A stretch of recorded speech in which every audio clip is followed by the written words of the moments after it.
Today we're talking about overgiving and how it backfires in your relationship. If you ever poured your whole heart into someone, you're waiting by the phone, you're rearranging your schedule, you're doing all the emotional work and taking on the responsibility for the relationship, only to feel emptier the harder you tried, then this video is for you. Here's the truth. The more you give, the less often you get. Not because love is cruel, but because overgiving quietly pushes away love. In the next few minutes, I'll show you the 3 hidden ways overgiving backfires and how to finally recognize the difference between crumbs and real love, or as the whole cake, like I say. I'm Sabrina Phoenix. I'm a trained therapist who once worked my ass off in my long-term relationship that gave me nothing but crumbs. I eventually walked away from the man I loved after almost 10 years of trying, believing that if I gave enough and worked hard enough, that he would meet me halfway. I walked away because I finally realized I deserved more. Let me paint the picture for you. I thought if I gave more, if I carried the relationship, I did the labor, I loved harder, he would finally step up. So I was doing everything. The emotional labor, the chores, the taking care of kids, barely asking for anything myself. And I realized that the more I gave, the less he actually did. My effort made him comfortable to take me for granted. It didn't make us connected.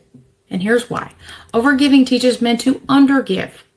When you fill in every gap, there's no space for him to rise.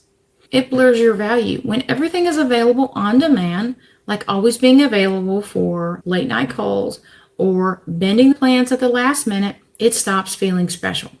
It creates resentment. You're exhausted, and then he ends up detached. And the love you're craving drifts further and further away.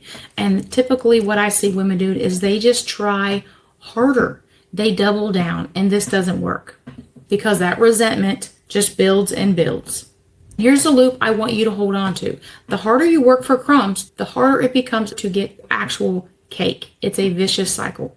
Now imagine a year from now still doing all the work, starving on crumbs. Go watch my first video in the series, Why You Keep Settling for Breadcrumbs in Your Relationship. That's what happens if you miss the first half of this story.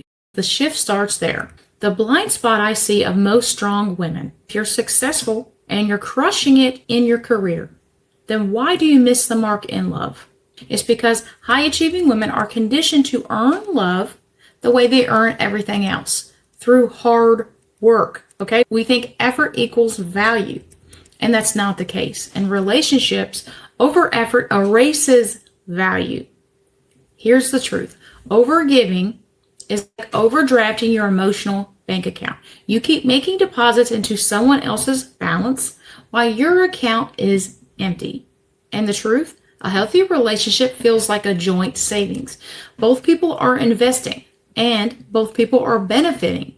I used to ask myself constantly, was I asking for too much? Was I not lovable? Was I not enough? Was anything wrong with me? That self-doubt kept me giving more and more until I realized I wasn't the problem. My pattern was. I remember calling and texting and wondering why it was taking so long just to get back a response.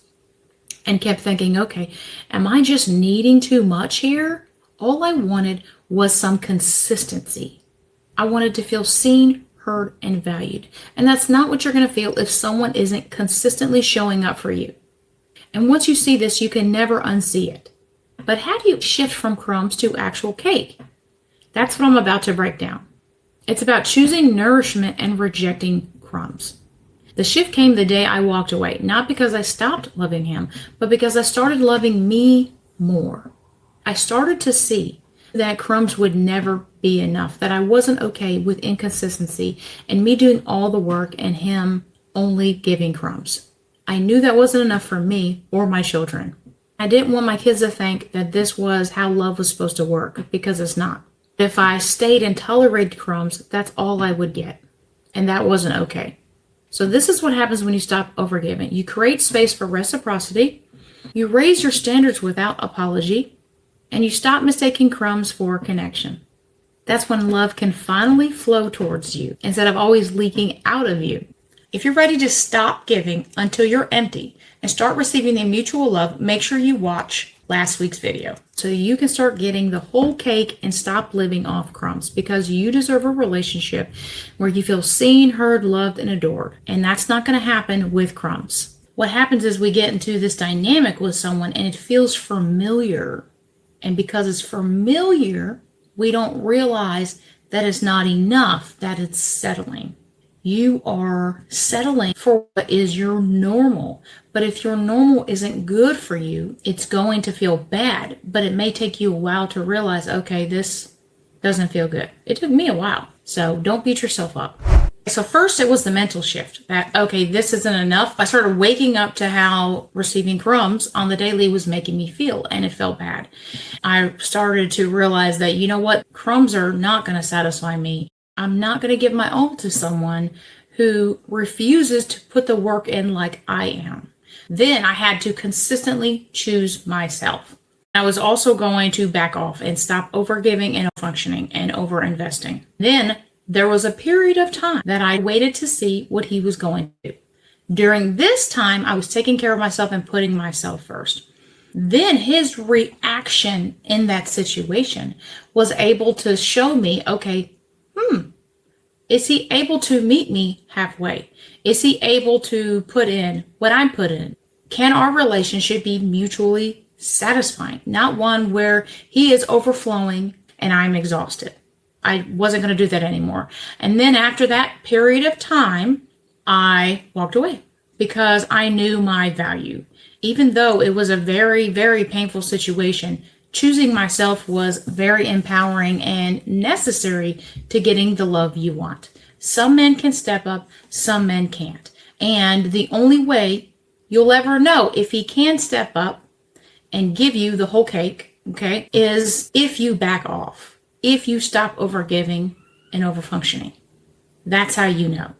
And I'm creating something really exciting that's coming up in the future. So be on the lookout for something that's going to help you solve this problem once and for all. Because you don't deserve crumbs. You deserve the whole cake.